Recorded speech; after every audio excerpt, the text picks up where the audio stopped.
আজকে জলসাগুলোর অবস্থা খুব ডাউনে। মেলাগুলো কিন্তু মারাত্মক তারাক্কি হয়েছে। সব জলসায় ঘুরে দেখছি তো, যেখানে জলসা সেখানে মেলা। যদিও এখানটা নেই, এখানে মেলা নেই তো হচ্ছে কই, আমি তো দেখতে পেলাম না। ওরে ভাই রে ভাই, এক একটা জায়গায় মেলা মানে আমাদের গাড়ি নিয়ে ঢোকা যায় না। এখানে নেই, এখানে নেই জানি। এই দোগাচিয়া করে গেলাম, কোথাও কই মেলা টেলা হয়েছে? ওইরকম সেই খেলনা টেলনা দুনিয়ার হাবি জাবি এনে সব সাজিয়ে গুছিয়ে একদম পুরো মাঠ ভর্তি করে দিয়েছে। শুনলাম মাজবপুরে নাকি মেলা উঠে গেছে, বহু দিনের একটা পুরাতন মেলা উঠে গেছে। কে তুললো ভাই? কোনো আলেম ওলামা তো পারে না। ওয়াজ করে ওয়াজ করে ওয়াজ করে তো গলা দিয়ে রক্ত তুলে ফেলে যেত, তো মেলা উঠে নে। কে তুললো? শোনা গেল প্রশাসনিকভাবে রাজনীতির দু চারজন মানুষ, তাদের প্রচেষ্টায় মেলা উঠে গেছে। আমি বললাম মেলা ওঠেনি, মেলা ঠিক আছে, ঠিক টাইমে হবে।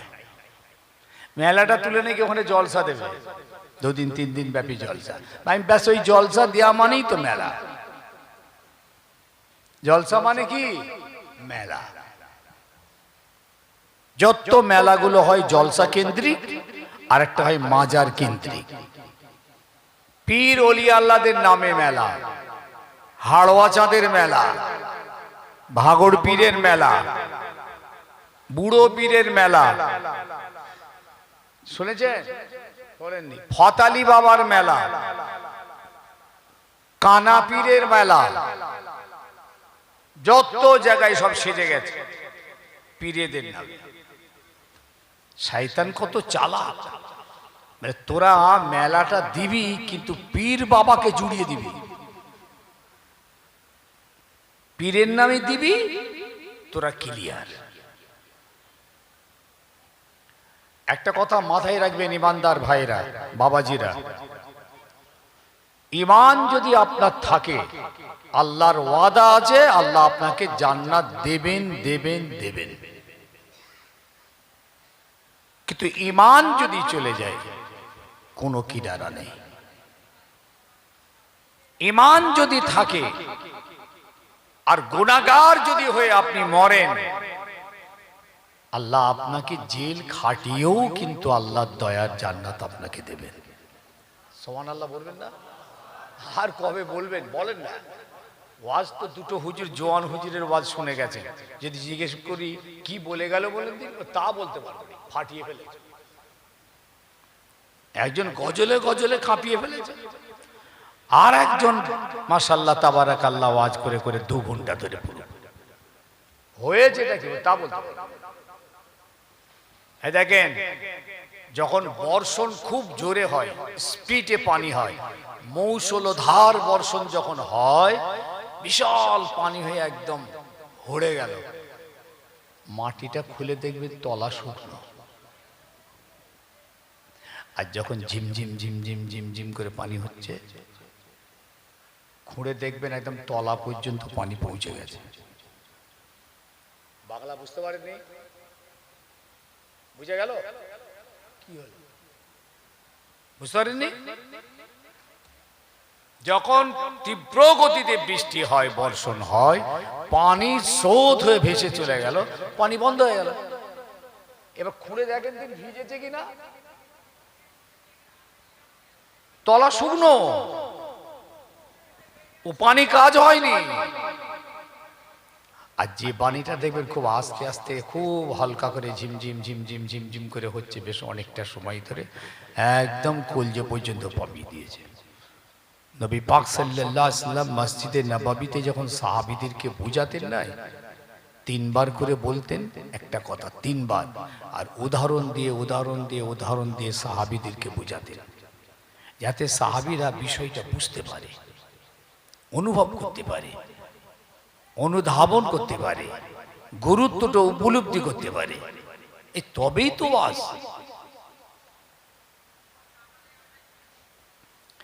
ভাই আজকে একটা তাফসীর দেখছিলাম,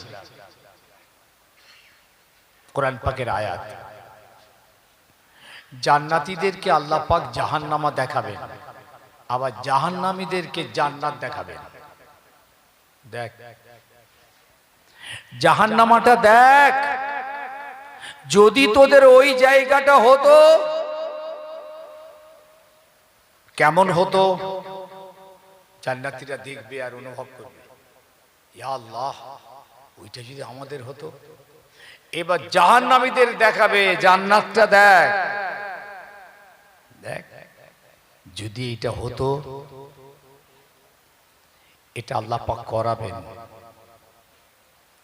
এই রকম জান্নাতের ভিতরে একে অপরের ভিতরে কথাবার্তার ভিতর দিয়ে তারা তখন বলবে,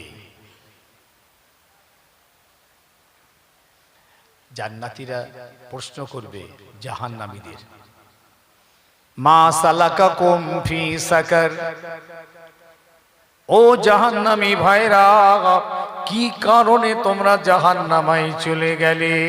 তোমরা তো আমাদের মতন ছিলে, আমাদের সঙ্গী ছিলে, হাটে ঘাটে মাঠে বাজারে সব জায়গায় তো তোমাদের সঙ্গে দেখা হতো। আজকে কোন কারণে তোমরা জাহান্নামার ভিতরে?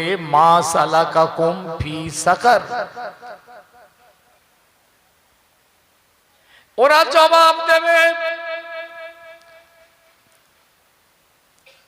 قالوا لم نك من المصلين।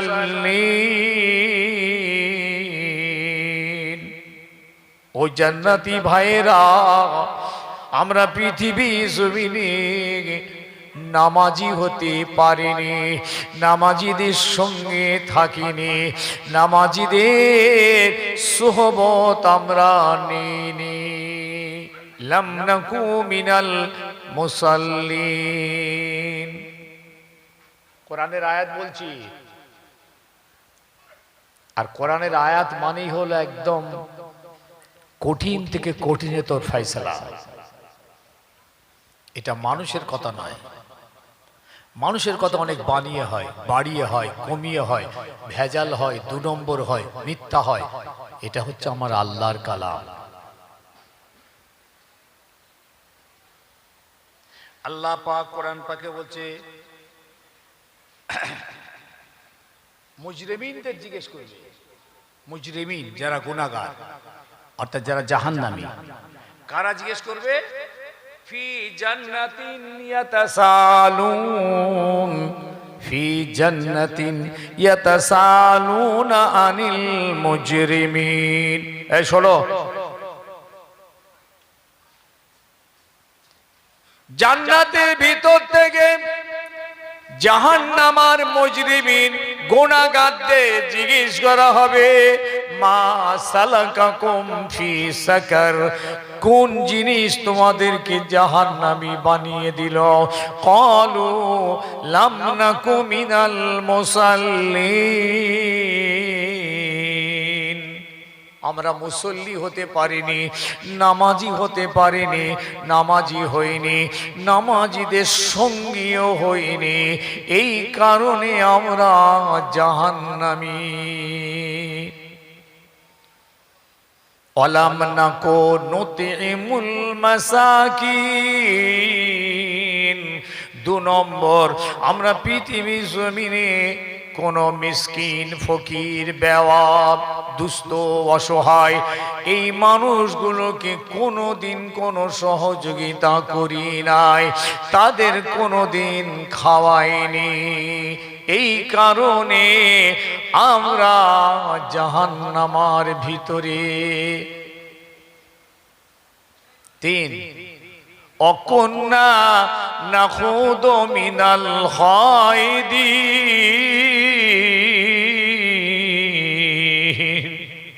ও জান্নাতি ভাইরা, আমরা দুনিয়ার জমিনে বাজে লোকেদের সঙ্গে সঙ্গে ছিলাম, দুষ্ট খারাপ মানুষদের সোহবতে কাটিয়েছিলাম, বেকার অসার জায়গায় বসে ঘুরে খেয়ে এইভাবে আমরা জীবনটা কাটিয়েছিলাম। এই জন্য আজ আমাদের জাহান্নামা। وَكُنَّا نُكَذِّبُ বিয়াউমিদ্দিন।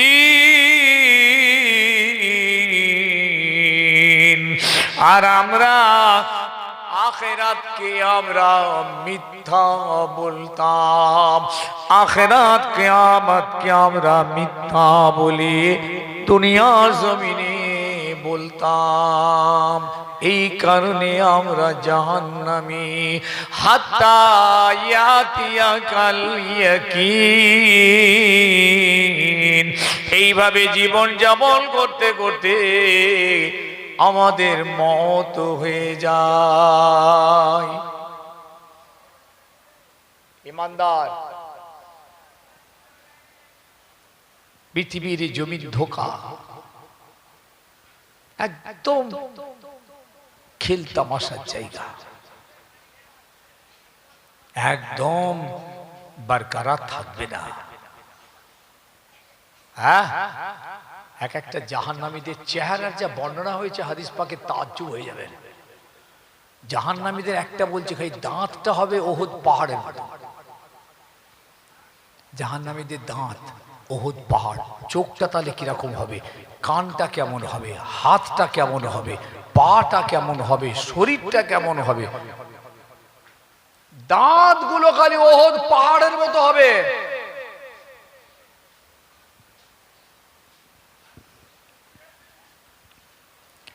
তাই আমার ভাইদের, বাপদের, ছেলেদের, মা বোন বেটি, দুনিয়ার জমিনে ওয়াজ শুনে কিছুই হবে না যদি আপনি ওয়াজ শোনার পর নিজেকে না ভাবান, না ফিকির করেন, আত্মসমীক্ষা না করেন, যদি না আপনি নিজেকে পরিবর্তন না করেন, কিয়ামত পর্যন্ত ওয়াজ শুনলেও রেহাই মিলবে না। ওয়াজ শুনলে কেউ রেহাই পায়? পায় না। হেদায়েত হয়? হয় না। ওয়াজ শুনলে হেদায়েতের রাস্তা চেনা যায়, হেদায়েতের দিশা পাওয়া যায়, হেদায়েতের পথ চেনা যায়। শুনেছেন? ওয়াজ তো শুনছেন। যদি বলেন হুজুর ওয়াজ শুনছে হেদায়েত হওয়ার জন্য, তাহলে বলুন না আপনি যে এত বছর ওয়াজ শুনছেন এখনো নামাজ পড়াতে পারেনি কেন? নামাজটা পড়েন না? 40 বছর ওয়াজ শুনছেন, হ্যাঁ 40 বছর ওয়াজ শুনছেন, আপনি এখন পর্যন্ত নামাজটাই পড়লেন না, হেদায়েত হয়েছে? আমি জাহান্নামের একটা কথা বলে দিলাম, এবার জান্নাতের একটা খবর দিই। বাঁচার জন্য আল্লাহ পাক আমাদেরকে জান্নাত দেবেন, আল্লাহর ওয়াদা। জাহান্নাম আমাদের দেবেন না, কিন্তু আমরা জাহান্নামার কাজ করছি, তাই খোদা কিছুদিন কিন্তু কিছু মুমিনকে জাহান্নামা দিয়ে দেবে। সেদিন বলছিলাম ওই প্রোগ্রামটাই আপনারা জানবেন। আজকে আমাদের সবথেকে বড় সংবিধান হচ্ছে কোরআন আর হাদিস। আমাদের জীবনে বাঁচার একটা পাথেয় সবথেকে কোরআন আর হাদিস, এই দুটোই আমাদের বাঁচার পথ। কিন্তু আফসোস, কোরআন আর হাদিস দুটো থেকে আমরা দূরে সরে গেলাম, কোরআন থেকেও হাদিস থেকে। অথচ রাসূল পাক সাল্লাল্লাহু আলাইহি সাল্লাম যখন বিদায়ী হজে গেলেন, সেই ময়দানে দাঁড়িয়ে চোখ ভরা পানি নিয়ে হুজুর যে ওয়াজ করেছিলেন, সেই ওয়াজের মূল ছিল এটা, তারাকতু ফীকুমুস সাকালাইন ওয়া ফি রিওয়ায়াতিন তারাকতু ফীকুম আমরাইন লান তাদাল্লু বাদি মা তামাসসাকতুম বিহিমা কিতাবুল্লাহ ওয়া সুন্নতি রাসূলি ওয়া মা সাহাবীরা। বাবার আর হয়তো দেখা হবে না, বলা হবে না, শোনা হবে না, তাই যাবার বেলায় বলে যায় দুটো জিনিস আমি তোমাদের কাছে আমানত রেখে গেলাম, এই দুটোকে তোমরা ভালো করে মজবুত করে ধরবে। লান তাদাল্লু বাদি, আমার পরে তোমাদের কেউ গোমরাহ করতে পারবে না। একটা হলো কোরআন, দ্বিতীয়টা হলো হাদিস। আল্লাহর হাবিব এই দুটো দিয়ে চলে গেলেন দুনিয়া থেকে। যাও উম্মত, তোদের চিন্তা নেই। আমি মোস্তফাই দুটো দিয়ে গেলাম, মজবুত করে ধরবি, মানে আমলি জীবনে ধরবি। ধরা মানেও ধরা নয়, যে ধরা ধরে আছে এ ধরা না। আজকে পৃথিবীতে দু শ্রেণীর মানুষ পাওয়া যাচ্ছে, ইহুদি, নাস্তিক, বেদিন, খ্রিস্টান, কাফের, মুশরিকদের ভিতরে একদল কোরআন পুড়িয়ে দিচ্ছে, কোরআন ছিঁড়ে ফেলছে, কোরআন লাথি মারছে, কোরআনে পিচ্ছাপ করছে, মসজিদ ভেঙে দিচ্ছে, মাদ্রাসা ভেঙে দিচ্ছে। শুনছেন? ইমানদার মানুষগুলোকে কতল করছে। প্যালেস্তাইনের 30,000 মুসলমানকে কতল করেছে। আর এক দল, আর এক জাত, এরা আমাদের কোরআন নিয়ে পড়াশোনা করছে, ব্লুপ্রিন্ট করছে, রিসার্চ করছে, গবেষণা করছে, ভিতর থেকে তথ্য বার করছে। আফসোস, আর আমাদের ঘরের ছেলে মেয়েরা কোরআনটার গায়ে হাত পর্যন্ত দেয়। আই চ্যালেঞ্জ, বছরের পর বছর কোরআনের গায়ে আমরা হাত দিই না। পড়া তো দূরের কথা, বুকে জড়িয়ে ধরা তো দূরের কথা, আর আমল তো নেই। কোরআন এই জন্য আসেনি, মনে রাখবেন, আমাদের উপরে আল্লাহ পাক কোরআন নাজিল করেছিলেন এই জন্যে নয়। কোরআন চুমু খাবে, বুকে জড়াবে, চোখে লাগাবে, মাথায় তুলবে, এই জন্যে কোরআন নয়। কোরআন হলো আমলি জীবনে বাঁচার, কোরআনের ভিতরের হুকুম, আদেশ, নিষেধ মেনে আপনি চলবেন, এটাই হলো কোরআন মানা। কোরআনে যা বলেছে আমরা তা সম্পূর্ণ উল্টো, সম্পূর্ণ উল্টো। এইরকম ব্রাহ্মণ দলের কোন একজন বক্তব্য দিচ্ছে কোরআন ভালো নয়, কোরআন নোংরা কথা বলে। বলুন নাউজুবিল্লাহ, বলুন নাউজুবিল্লাহ। কোরআনের ভিতরে নোংরা নোংরা কথা আছে, যে কথা মুখে বলা যাবে না, ভাষায় বলা যাবে না, ঘৃণা লাগে, এত নোংরা নোংরা কথা কোরআনের ভিতরে আছে। আস্তাগফিরুল্লাহ, নাউজুবিল্লাহ মিন যালিক। এই জন্য কিছু মুসলমান আমাদের দলে চলে আসছে, বক্তব্য দিচ্ছে। ওই তিলকধারী গেরুয়া পোশাক পরা লোকটা বলতে বলতে কি বলছেন, বলছে কোরআনে একটা সূরা আছে জানেন ওদের, এই সূরা মুমিনুন। এই সূরাতে এত বাজে নোংরা কথা বলেছে, মুখে বলা যাবে না। কি কথা বলেছে? সূরা মুমিনের ভিতরে আমার আল্লাহ যা বলেছেন, বলেছেন আল্লাহর কথা হক, সত্য এবং ন্যায়। কি কথা যে নোংরা কথা, ভাষায় বলা যাবে না। সূরা মুমিনুনটা খুললাম, সূরা মুমিনুন, মুমিনদের জন্য আল্লাহ পাক এই সূরাটা নাযিল করেছে। ভাই মুমিন কারা ভাই বলুন তো? এই ছেলেরা, মুমিন কারা?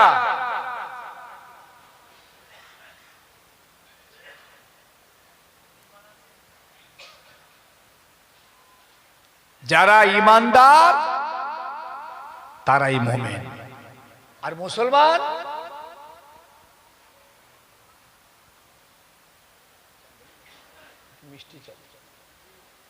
বলেন, মুসলমান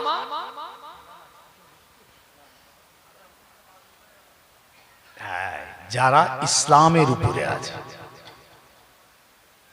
ইসলামের হুকুম মেনে, ইসলাম মেনেছে, আমলি জীবনে যারা আছে, এরা হচ্ছে মুসলমান। মুমিন, মুসলমান, ভালো করে দুটো শব্দ, মুমিন, মুসলমান। ঈমান, ইসলাম। ঈমান থেকে যারা ঈমান এনেছে এরা মুমিন, ইসলাম থেকে যারা ইসলাম গ্রহণ করে আমলি জীবন এসেছেন এরা হচ্ছে মুসলমান। সূরা মুমিনুনটা দেখলাম, দেখলাম ভদ্রলোক কথাটা ঠিকই বলেছে, কিন্তু উনি ব্যাখ্যা করেননি, শুধু কথাটা তুলে দিয়ে ছেড়ে দিয়েছে। যেমন লা তাকরাবুস সালাত, তোমরা নামাজের কাছে যেও না, আল্লাহ নামাজ পড়তে মানা করেছে, হলো। তারপর আছে ওয়ান্তুম সুকারা, নেশা করে তোমরা নামাজে দাঁড়াবে না, এটা বলা হয়েছে। কিন্তু এ বললো কি লা তাকরাবুস সালাত, কোরআন বলছে নামাজের কাছে যাওয়ার দরকার নেই, বেনা নামাজি হবে, দিলে দিলে নামাজ, মনে মনে নামাজ, নামাজ পড়তে হবে না, লা তাকরাবুস সালাত। ব্যাখ্যা ঠিক হলো? आयत पुरु बोलो वो अंतुम सुकरा, इस हाले के तू नेशा में है, तू सकर में है, इस हाले में तू नमाज का करीब मत जा। नेशा करे तखन नामाजे जेत, गंडगोल हतो, सूरा तेलावत पढ़ते गिये से उलट पालट हये जेत, तखन ओई आयत नाजिल हलो। तो ये तिलाकवाला আয়াতটা এনেছে, তার মানেটাও বলছে, কিন্তু তার আগে পিছে ব্যাকগ্রাউন্ড যে ঘটনা এটা কিন্তু বলল না, সরাসরি ওই শব্দটা তুলে এনে আমাদের উপরে আঘাত এনে দিল যে কোরআন একদম বাজে, নিকৃষ্ট কথাবার্তা, লজ্জাজনক, মুখে বলা যাবে না। কি বলেছেন আমি প্রথম থেকে আস্তে আস্তে বলছি, কথাটা শুনুন। সূরা মুমিনুন আল্লাহ পাক বললেন قد أفلح المؤمنون,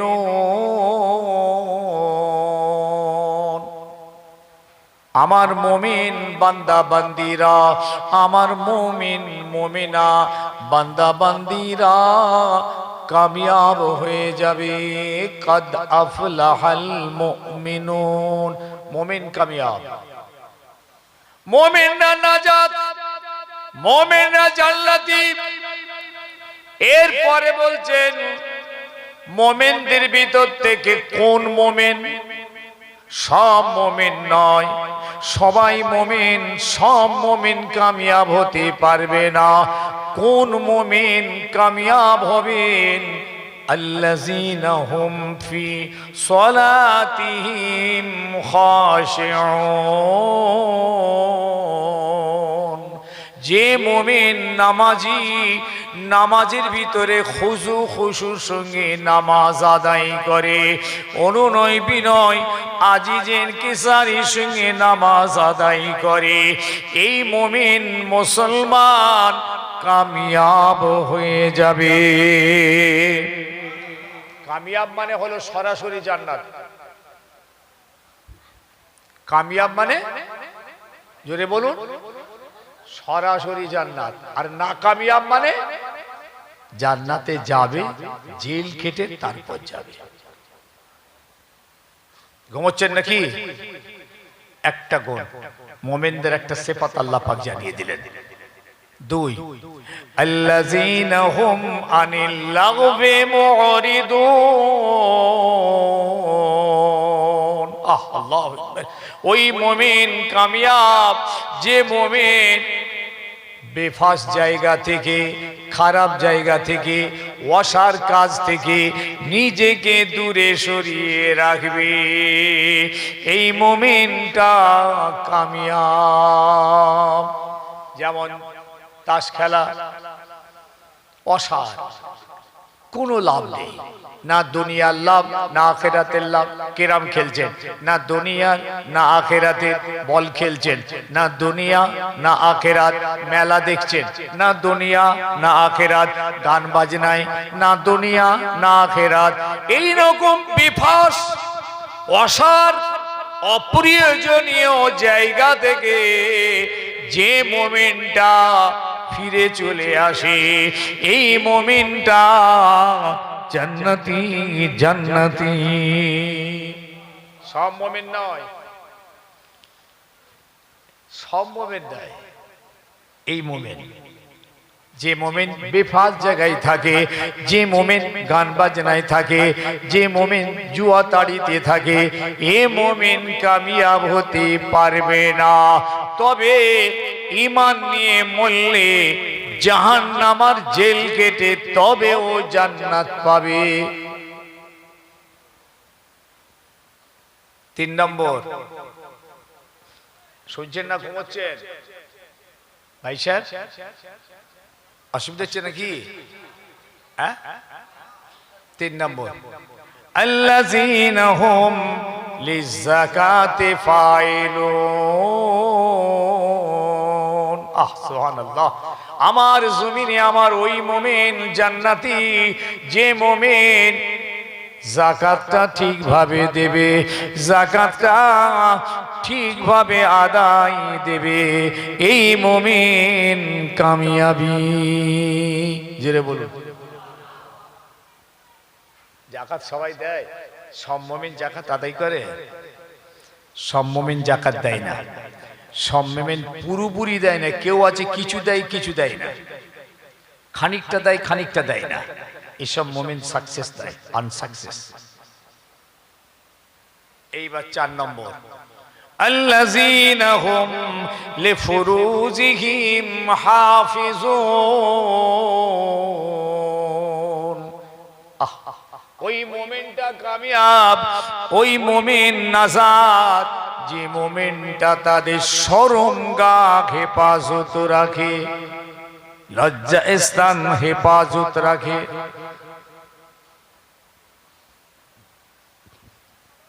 শুনছেন? শরমগাহ মানে জেনা ব্যভিচারিতে লিপ্ত থাকে না, এরা হেফাজত থাকে। আল্লাহু আকবার। এই মুমিনটা কামিয়াব। তবে হেফাজত তো সব সময় নয়। আল্লাহ পাক হেফাজত কোন জায়গায় থাকার দরকার নেই সেটাও আল্লাহ ব্যাখ্যা করে দিলেন। ইল্লা আলা আজওয়াজিহিম আও মা মালাকাত আইমানিহিম ফাইন্নাহুম গায়রা মালুমিন। তবে তোমাদের স্ত্রীর জন্য তোমরা হালাল, তোমাদের জন্য স্ত্রী হালাল, এখানে হেফাজতের দরকার নেই। একটা। 2 নম্বর, দাসী, বাড়িতে যেসব দাস দাসী, এরা তোমাদের জন্য হালাল, এদেরকে তোমরা স্ত্রীর মতো ব্যবহার করবে। তিলকওয়ালা এইখানটা তুলে ধরেছে ওই সাধু বাবা। বলে জানেন কোরআন কত বাজে, এত নোংরা কথা বলে। আরে ওরা বাড়ির দাসীদের সঙ্গে স্ত্রীর মতো মেলামেশা করতে বলছে। ঠিক আয়াতটার ঠিক জায়গাটা ধরেছে, কিন্তু আগে পিছু ব্যাখ্যা জানে না। ইল্লা আলা আজওয়াজিহিম একটা, আও মা মালাকাত আইমানিহিম দুটো। 2 জায়গায় হালাল আপনাদের জন্য, আমাদের জন্য, সব ভাইয়ের জন্য 2টো হালাল হয়ে গেছে। 2টো হালাল। এরপরে কি বলছেন? ফামান ইবতাগা ওয়ারা যালিকা ফাউলাইকা হুমুল আদুন। এই 2টো জায়গা ছাড়া যদি কেউ তৃতীয় কোনো জায়গায় পৌঁছায়, এই 2টো ছাড়া 3 নম্বর কোনো জায়গায় গিয়ে যদি পৌঁছায়, এইটা তারা সীমা লঙ্ঘন করলো, সীমা অতিক্রম করলো, হাত তাজাওয়াজি করলো, এই মুমিন কামিয়াব নয়। এইখানটা একটুখানি ব্যাখ্যা করে দিই। দাসীদের সঙ্গে মিলামেশার কথাটা খুব বলার ব্যাখ্যার দরকার। এখন কিন্তু এই হুকুমটা নেই। এই যে দাসীদের সঙ্গে স্ত্রীর মতো মেলামেশার কথাটা এখনকার কথা নয়, এখন ওই হুকুম মানসুখ। এটা ছিল রাসূলের জামানায়। আপনারা জানেন আল্লাহর নবীর জামানাতে অনেক যুদ্ধ হয়েছে। সেই যুদ্ধের পর দুশমনরা পালিয়ে গেছে, সব ফেলে রেখে পালিয়েছে। বেটা ছেলে পড়ে আছে, মেয়েরাও রয়ে গেছে, মেয়ে ছেলেও রয়ে গেছে, বেটা ছেলে রয়েছে, পুরুষ আর নারী পালিয়েছে সব। এগুলো অ্যারেস্ট হয়ে গেল, যুদ্ধবন্দী হলো, গ্রেপ্তার হলো, হয়ে সব মদিনায় আনা হলো। ভাই সাহেব শুনছেন? মদিনায় এনে আল্লাহ নবী কিছু কিছু তাদের গার্জেনরা এসে পয়সা দিয়ে ছাড়িয়ে নিয়ে গেল। বন্দী হয়েছে তো, টাকা দিয়ে ছাড়িয়ে নিলেন, রাসূলুল্লাহ ছেড়ে দিলেন, বেজাও নিয়ে যাও, টাকা দিয়ে যাও। যুদ্ধবন্দী মুক্তি, এরা মুক্তি পাচ্ছে টাকার বিনিময়ে। এবার যাদের টাকা দিয়ে ছাড়াতে পারেনি তারা থেকে গেল। এদেরকে আল্লাহ নবী সাহাবীদের মধ্যে ভাগ করে দিলেন, তোমার তোমার তোমার কাছে থাকবে, তোমার ভাই, তোমরা দেখাশোনা করবে, খাওয়া দাওয়া দেবে। এই কাফের বন্দীগুলো আমার সাহাবীদের কাছে, ইমানদারদের কাছে থাকতে লাগলো। এইখানে খাওয়া দাওয়া থাকতে থাকতে তাদের আচার আচরণ ব্যবহার ভালোবাসা দয়া মায়া দেখে সব একে একে ইসলাম গ্রহণ করে সব মুসলমান হয়ে গেল। মানেন? এবার যেসব মহিলারা বন্দী হয়ে এলো, যেসব মহিলারা অ্যারেস্ট হয়ে এলো, এদের হেফাজত কে করবে?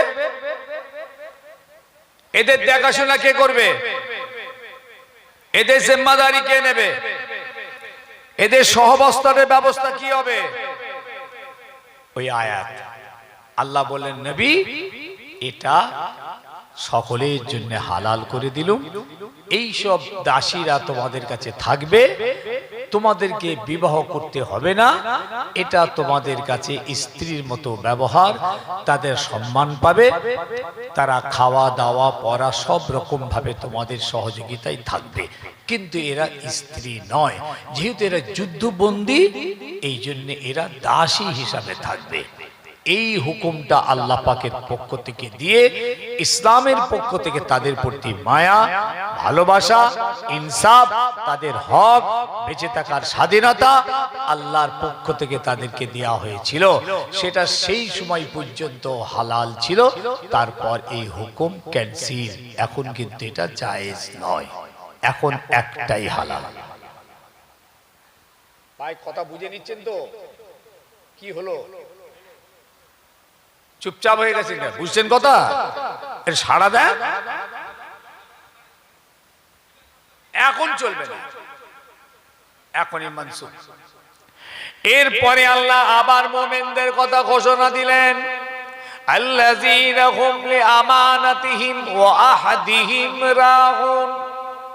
ওই সমস্ত মুমিন কামিয়াব, এরা নাজাত পেয়ে যাবে যেসব মুমিনরা আমানতের খেয়ানত করবে না, আমানতের হেফাজত করবে, আর ওয়াদা করে ওয়াদা ভঙ্গ করবে না, ওয়াদা খেলাফ করবে না, এই মুমিন জান্নাতি। ভাইরা আমার, আল্লাহ নবী যখন ওয়াজ করতেন, সাহাবীদেরকে যখন বিভিন্ন সময়ে বিভিন্ন জায়গায় ওয়াজ নসিহত করে বলতেন, এই কথাটা রাসূল কিন্তু প্রায় সময় বলতেন, লা ঈমানা লিমান লা আমানাতা লাহু, লা দীনা লিমান লা হাদা লাহু। যাদের আমানত নেই, যারা আমানতের খেয়ানত করে তাদের ঈমান নেই, যারা ওয়াদা করে ওয়াদা ভঙ্গ করে তাদের দ্বীন নাই। খুব কঠিন মুআমালাত। আমানতদার হবেন ঈমানদার, আমানতদার হবেন। মসজিদ মাদ্রাসা ইসাল সাহেব ঈদগাহ কবরস্থানের বিভিন্ন টাকা পয়সা, সমাজের বহু পয়সা করি আপনাদের কাছে গণ্যমান্য ব্যক্তির কাছে থাকে, খুব সাবধান, খুব সাবধান। আমানতের খেয়ানত করবেন না। আপনারা জানেন, আল্লাহ নবীকে যখন মক্কা থেকে হিজরত করতে হবে, জিবরিল আমিন এসে যখন বললেন, ইয়া রাসূলুল্লাহ, আজকের রাতে আপনাকে এখান থেকে মদিনায় চলে যেতে হবে, আল্লাহর হুকুম হয়েছে। আল্লাহ নবী হযরত আলীকে ডাকলেন, ডেকে বললেন, বাবা আলী, আমি চলে যাচ্ছি, আল্লাহর হুকুম হয়েছে। এই মক্কার মানুষগুলো, এই প্রায় কিছু কম বেশি 53 বছর আমার বয়স হলো, 13 বছর ধরে আমি দ্বীনের দাওয়াত দিলাম, এরা আমাকে নবী বলে মানল না, আল্লাহকে আল্লাহ বলে মানল না, ঈমান আনলো না, কিন্তু এরা আমাকে আমানতদার বলে মানত, সত্যবাদী বলে মানত, আমিন বিশ্বাসী বলে মানত। এই জন্য এরা আমার কাছে কিছু টাকা পয়সা জিনিসপত্র আমানত রেখেছে। ও বাবা আলী, এই আমানত গুলো বুঝে নাও, বুঝে নাও। আগামীকাল সকালে অমক অমক অমক ব্যক্তির কাছে এই আমানত গুলো পৌঁছে দেবে। চোখ ভরা পানি নিয়ে, বুক ভরা ব্যথা নিয়ে নবী দেশ ছেড়ে চলে যাবেন। জন্মভূমি ছেড়ে নবীকে চলে যেতে হবে। ও বাবা আলী, ভুল করে ফেলো না। যদি ভুল হয় আল্লাহর কাছে কিয়ামতের দিন ধরা পড়ে যাব। কি ভাবছেন? নিজের দিকে তাকান, আমানতের কি করেছেন আপনি? আপনি মোমেন, মুসলমান নন। মুসলমান আমানতের খেয়ানত করে না, ওয়াদা ভঙ্গ করে না। মুসলমান বেনামাজি হয় না, বেরোজগার হয় না, মাতাল হয় না, সুদখোর হয় না, ইমানদাররা হয়। ইমান আনা খুব সহজ, ইমানটাকে ধরে রেখে আমলি জীবনে যাওয়া পাহাড় বরাবর কঠিন। ইমান তো যে কেউ আনবে। লা ইলাহা ইল্লাল্লাহ মুহাম্মদ রাসূলুল্লাহ মেনে নিলাম, ইমানদার হয়ে গেলে। আমি আল্লাহকে মেনেছি, আমার নবীকে মেনেছি, ইমানদার হয়ে গেলে। না দেখে বিশ্বাস করে নেওয়া, মেনে নেওয়া, ইমানদার হয়ে গেলে। এটা সহজ জিনিস। ইমানটাকে ধরে রাখা কঠিন, ইমানের উপরে কায়েম থাকা কঠিন। আর ইমানের বহিঃপ্রকাশ আমলিয়াতের দ্বারা এটা আরো কঠিন। এই জন্যে সব ইমানদার, সব মোমেন কামিয়াব হতে পারছে না। যারা যারা কামিয়াব হবে এই সূরাতে আল্লাহ পাক সেইগুলি একটা একটা করে বললেন। শেষ আর একটা বলছেন, ওয়াল্লাযীনা হুম আলা সালাওয়াতিহিম ইউহাফিজুন।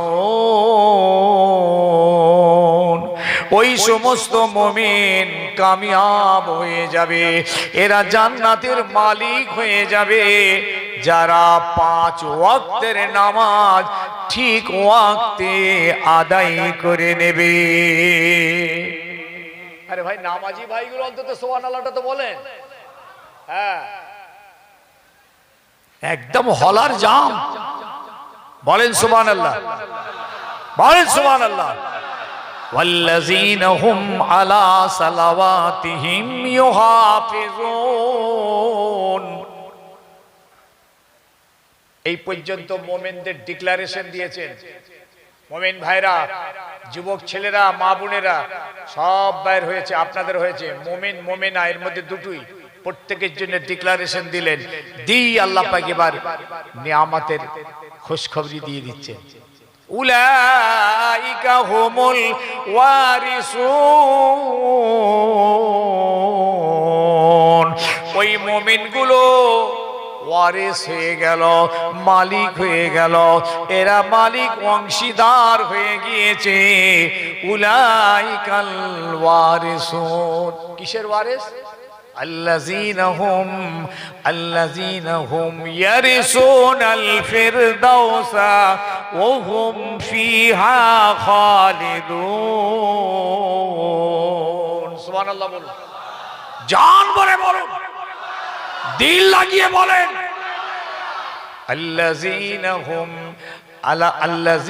হুম ইয়ারিসুনাল ফিরদাউসা ওয়া হুম ফিহা খালিদুন।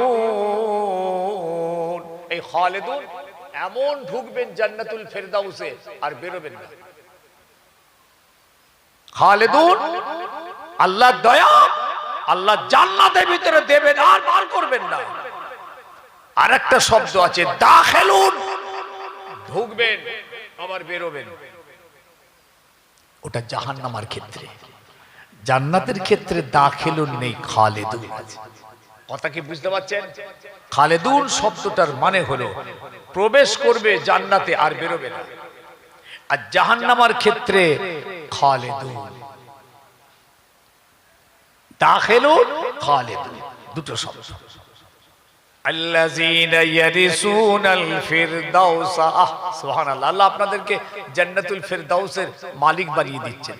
জান্নাতুল ফেরদাউসের অংশীদার বানাচ্ছেন। আল্লাযীনা ইয়ারিসুনাল ফিরদাউসা ওয়া হুম ফিহা খালিদুন। আল্লাহু আকবার। মুমিন, আপনাদের জন্য নিয়ামতের খুশখবরি। ঈমান সালামত রাখুন আর ঈমানের উপরে আমল করুন। যারা আমল করেছেন তাদের জন্যই খুশখবরি, যারা আমল করতে পারলো না তাদের জন্য খুশখবরি নেই। আছে, জান্নাতে যাবে, অনেক দেরিতে যাবে। আল্লাহ পাক হেফাজত নসিব করেন। বলুন আল্লাহুম্মা আমিন। একবার দুরূদ শরীফ জোরে জোরে আল্লাহুম্মা